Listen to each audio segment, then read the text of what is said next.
شروع کوو د الله په نامې سره. متوجه اوسئ نننۍ موضوع موږ تاسو البته په فارمټسل کې دویم ګروپ ده یا دویم ټاپ ده په نوم د الایمنټ. الایمنټ ګروپ تاسو دلته اکثریت اپشنې کړي دي لکه ورټیکل الایمنټ لرو، هارایزنټل لرو، انډنټ لرو، دا مسایل تاسو کړي دي. صحیح ده که نه؟ نو راځئ اوس مونږ تاسو څه وکړو، په اصطلاح مونږ تاسو دلته همدغې اپشنو اضافي کومه پراپرټي چې ده یعنې کسټومایز پراپرټي چې کومه یو ده هغه دلته لرو تیاره. اول شی چې مونږ سره ده هغه هارایزنټل الایمنټ ده. فکر وکړئ دا رومه کلم مې داسې غټ کو او رو مې په دې لیول سره غټه کړه. دلته زه یو ټکس لیکم. هر ټکس چې وي مثال په ډول نوم ورکوم ورته الاین. نور ټکس اختیاري ده ښه. راځم دغه پراپرټي تاسو دغې ځای څخه هم راوړلی شئ، کولی شئ دغې ځای څخه هم راوړئ، یا کیبورډ څخه تاسو به کنټرول به مو نیولی وي یا کمانډ کی ورته دا مو چې کله پریس کو بیا هم کولی شئ. بیا ورسېدئ په دغې کې اولنی شی چې کوم یو ده الایمنټ ده. الایمنټ کې په اصطلاح هارایزنټل الایمنټ ده. په دغې کې بیا یو کمبو باکس ده، مختلفې اپشنې لري. جنرال څه معنی؟ نارمل. کوم حالت چې نارمل وي دا جنرال شو. نه لیفت انډنټ، دلته یو شی تاسو ویلی و، یو انکریز انډنټ و بل ډیکریز انډنټ، فاصله ورکوي.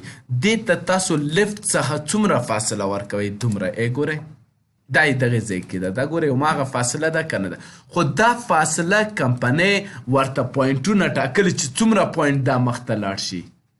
خو دغې ځینه بیا تاسو کولی شئ چې اختیاري اندازه ورکړئ لکه 5 8 یعنې ګورئ ډایرکټ یې هماغې پوینټ ته شی کړو الایمنټ ورکو. بیا راځم ورته وایم نه دا د سینټر کې وي. اتومات دې چیرته وي؟ په سینټر کې. دا اپشن مو ویلی و که نه؟ که سینټر کې هم نه غواړئ نو بیا به څه وکړئ، ورته ووایئ رایټ انډنټ. ګورئ یو خو دغې چپې خوا نه دې ته انډنټ ورکو، اوس کولی شئ ښي خوا نه یې ورکړئ. دا رایټ انډنټ تاسو یې پښتو لپاره استعمالوئ. صحیح ده که نه؟ خو بیا هم کولی شئ دې ته رایټ انډنټ هم ورکړئ. ګورئ اما اندازه یې ښي خوا نه یې ورکړه. خوښه مو ده چې چپې خوا نه یې ورکوئ که ښي خوا نه. چپې خوا نه کوشش وکړئ انګلیش ته استعمال کړئ او ښي خوا نه پښتو لپاره استعمال کړئ. واپس راځم ورته وایم چې نه فل دې وي. ګورئ دغه فل اصلا که چېرته تاسو وګورئ دغه کوم سل چې ده هغه کومه کلمه چې پکې لیکل شوې ده دې سره به یې ډکوي. دا مکمل سل به شی کېږي همدې سره به ډکېږي. فل ډکول. صحیح ده که نه؟ اوس دلته که تاسو کوم سمبول هم ولرئ، سمبول دغې کالم مطابق به دا شی کېږي فل کېږي به. څه رقم ته راځم دلته ورته وایم چې فل یې که راځم ورته څه وایم فل یې که. اوکې بیا ورسېدئ. بله موضوع مونږ تاسو سره چې ده هغه جسټیفای ده. جسټیفای تاسو په دغه کې هم ویلې ده ورونو. که چېرته فل واخلئ ګوره دا اپشن غیر فعاله ده، ډیګري سره نه تاویږي. خو که جسټیفای دې واخیستو دا په اصطلاح دا ټکس شی کېږي، منظم کېږي. اوس که زه لنډ مثال درکړم دلته مونږ سینټر واخلو، ښه غوږ شئ. سینټر مې واخیستو دا په مرکز کې راوړي. ولې راب ټکس غیر فعاله ده که نه ده؟ جسټیفای وظیفه څه ده؟ جسټیفای داسې منظم کول. اوړ کې هم تاسو ویلي لکه زه لیکم this is for ټیسټینګ. مثال درته دا ګوره کالم نه وتلی ده که نه ده؟ زه وایم دا کالم سره منظم که جسټیفای که. نو دې کار لپاره مونږ دلته اپشن لرو جسټیفای. کله مو چې جسټیفای کو اوس یې اوکې که ګوره اتومات سیټ شو. اوس پې ورسېدئ دا اپشن خو مو دلته هم کړی ده، خو یعنې دا مثلا ګورئ دا جسټیفای اوس لیفت سایډ ته که مشکل نشته. دا که چېرته بیا ته غیر فعاله هم کوې کېږي، خو جسټیفای کې بیا دا نه غیر فعاله کېږي. که کوم دوستان وایي چې جسټیفای او دغې ځای کې دغه رب ټکس چې دی دې فرق څه ده؟ کله چې جسټیفای دې کوم ګوره دا فکس شو که نه، خو که چېرته ته اوس دا غیر فعاله کوې نه کېږي.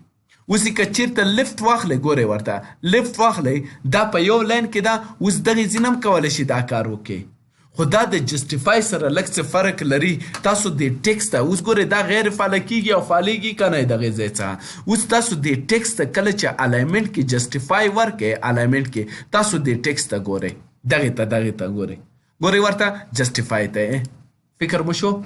دیوال سره منظم کو کنه دا یې جسټیفای کار ده او بیا چې کله جسټیفای شو دا نشي غیر فعاله کولی پې ورسېدی ښه صحیح مشکل خو نشته بله موضوع چې کومه یو ده موږ تاسو سره په پارلمنټ کې سینټر اکراس سلیکشن که چیرته تاسو غواړئ اکراس سلیکشن دې وشي خو په سینټر کې دې شي لکه اوس مثال په ډول دا ګورئ دې کالم نه دې خواته وتی ده دې نه دې خواته او نوشتي دا کوم سل چې انتخاب شوی ده دا په سینټر کې ده اوس تاسو دلته هم سینټر لرئ ګورئ دا سینټر او دې سینټر څه فرق ده کله مو چې دا سینټر کلیک کو اوکې کې لکه زه اوس درته وایم دا ده اوکې کې دا مو چې کله کلیک کو دلته په دغې آپشن کې دواړو خواته وتلی ولې ډیګري ورکولی شي که نه اوس دلته ګورئ اکراس ته کله مو چې دا کلیک کو ډیګري پې غیر فعاله کیږي او هغه کوم ځای چې سلیکشن شوی ده نو هغې اکراس کیږي لکه زه اوس درته وایم دلته دا انتخابوم سلیکشن یې بیا وروسته درته کوم زه اوس ورته وایم چې سینټر کې اوکې که بیا ورته یم چې نه دا د شي اکراس د شي دا فعاله ده که نه ده ورته یم اکراس د سینټر اکراس شی دی وي سلیکشن کله مو چې کلیک کو ګوره هغه سلیکشن چې کوم یو هغې مطابق اکراس شو اوس پې ورسېدی که نه فرق باندې ورسېدی او دې سره ډیګري کار نه کوي یعنی کومه ډیګري چې تاسو انتخاب کړې ده یو زاویه به ورسره نه فعالېږي فرق باندې ورسېدی بل یو آپشن چې کوم یو ده هغه مونږ تاسو سره شی ده ډسټریبیوټ ده ډسټریبیوټ اصلا توزیع کول اوس دلته مونږ تاسو څه شی توزیع کوو انډنټ فاصله انډنټ مو ویلی که نه انکریز انډنټ ډیکریز انډنټ نو چې کله دا مو کلیک کو ګورئ دغې ځای کې اوس اندازه ورکولی شي که نه خو دې سره دغه آپشن هم فعالېږي اوس ګورئ یو اندازه ورکومه دا ګورئ دا مې چې اندازه ورکړه دا اختیاري شوه دا ګوره دا ډسټریبیوټ شو اوس پې ورسېدی دس از فار ټیسټینګ دې ته وایي ډسټریبیوټ او که چیرته بیا تاسو داسې یو کار وکړو چې نه ډسټریبیوټ دی وي مثال لیفټ سایډ کې دی وي یا سینټر کې دی وي اولې اوکې کوم دا په دې شکل سره بیا ورته وایم چې نه دا د ډسټریبیوټ وي خو انډنټ د ډسټریبیوټ نه شي ګورې غیر فعاله شو که نه دا چې دا آپشن ګورئ نورو سره نه فعالېږي غیر فعاله وي کله مو چې ډسټریبیوټ واخیستو دا آپشن فعالېږي کله مو چې کلیک کو ګوره هغه انډنټ شی شو تیا خوا شو یعنې اوس انډنټ نشي ورکولی اوس صرف ډسټریبیوټ دی اوس پې ورسېدی یعنې جسټیفای کو ډسټریبیوټ یې څه شي باندې واړولو جسټیفای باندې اوس پې ورسېدی جسټیفای خو مې لږ مخکې درته وکړو که نه پې ورسېدی دې آپشن باندې راځو دا کوم الیمنټ و دا و ورټیکل الیمنټ بیا راځو دا هارزنټل و بیا راځو چې شي ته ورټیکل الیمنټ ته ورټیکل الیمنټ کې هم ټاپ لیول کې غواړئ لیفټ کې غواړئ سینټر کې غواړئ په کوم لیول سره غواړئ زه ورته یم دا د موږ سره چې شي کوم لیول سره وي ټاپ کې وي دا ګورئ یا دلته راشي ګورئ میډل دی وي یا باټم دی وي مشکل شی شته پې ورسېدی که نه دا درئ ولې دلته دا دوه آپشنې باید تاسو ماته ووایئ یو جسټیفای بل ډسټریبیوټ دا دواړه به تاسو وایئ څه کار کوي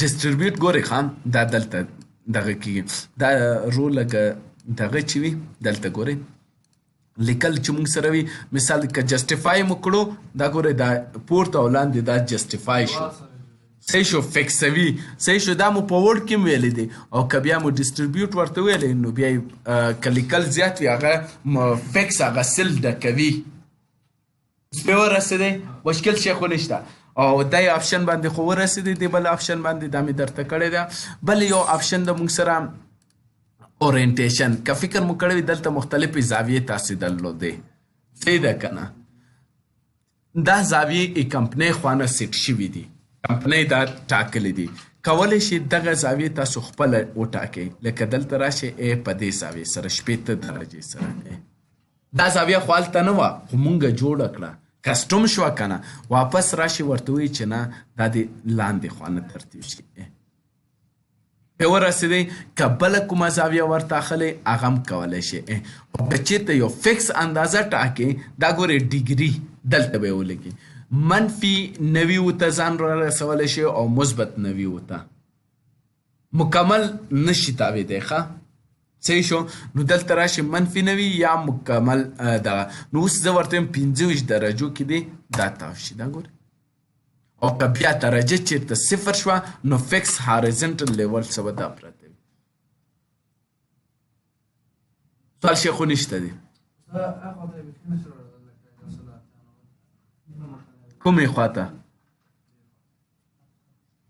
دلته اپشن نشته ولې طریقه شته؟ با درته کومه مثال په ډول دا که چېرته دې خواته راوړې دا نه کېږي ښه.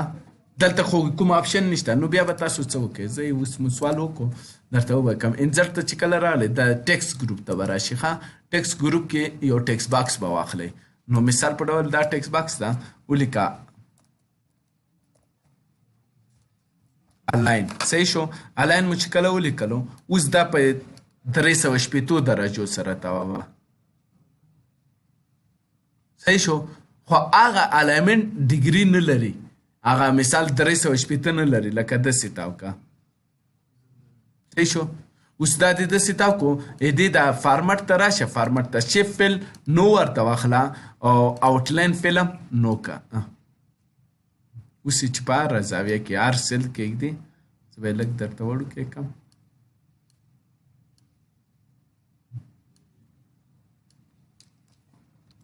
دا ګوره. صحیح شو. دې دننه کې. صحیح شو. مشکل شی شته؟ بل کوم سوال شی شته؟ بل یو آپشن چې کوم یو ده او ورونو مونږ تاسو سره په هم ټاپ کې دې باندې ورسېدی هغې ته وایي ټیکس کنټرول ګروپ. دغې ټیکس کنټرول کې 3 آپشن دي. چیک باکس دي. یو ته وایي راپ ټیکس. راپ ټیکس څه لپاره استعمالوو؟ دلته مو ویلې ده ده. This is for computer computer students. صحیح شو. که چېرته دلته تاسو متوجه شئ آیا دا لیکل کالم نه دي وتلي؟ وتلي دي که نه. نو که چېرته غواړئ چې دا ونځي یعنې همدغې کالم کې دې فکس شي نو دلته به تاسو ورته راپ ټیکس اتومات د کالم کې فکس شول ښه. ولې رو ورسره غټه شوه که نه شوه؟ زه وایم رو دې هم غټه نه شي. نو دې کار لپاره تاسو به دغه اپشن غیر فعاله کې شرینک ټو فټ به واخلئ. کله مو چې دا واخیستو نو اوس چې اوکې کې ګورئ نه رو غټه شوه نه دغه په هماغه سل کې ځای په ځای شول. که چېرته بیا دواړه غواړئ چې دواړه غیر فعاله شي اوکې کې. بیا تاسو یو بل شی ویلی و په نوم د مرج. مرج څه کار کولو؟ یو ځای کولو. یعنې څو سیلونه سره شی کوي یو ځای کوي. نو دلته اوس ګورئ دلته ما ملټیپل سیلز انتخاب کړل. غواړم دا یو ځای کړم. نو څه ورته مرج سیل. کله مې چې مرج کړل اوکې دا اوس یو سیل شو. واپس یې ان مرج کړه دغې ځای کې. پې ورسېدی. مشکل شی خو نشته دی. بله موضوع ټیکس ډایرکشن ده. که فکر مو کړی موږ سره یو لیفت ټو رایټ و بل رایټ ټو لیفت و او بل کنټکسټ و. که چېرته انګلیسي ریپورټونه جوړوئ نو تاسو به واخلئ لیفت ټو رایټ. که چېرته پښتو ریپورټونه جوړوئ رایټ ټو لیفت به واخلئ. که چېرته بیا تاسو غواړئ چې مکمل دا ریپورټ ستاسو اتومات ځان چینج کړي هغه به تاسو کنټکس واخلئ. یعنې دواړه کار کوي. پې ورسېدی. مشکل شی خو نشته دی. ښه صحیح پې ورسېدی. ادامه به انشاءالله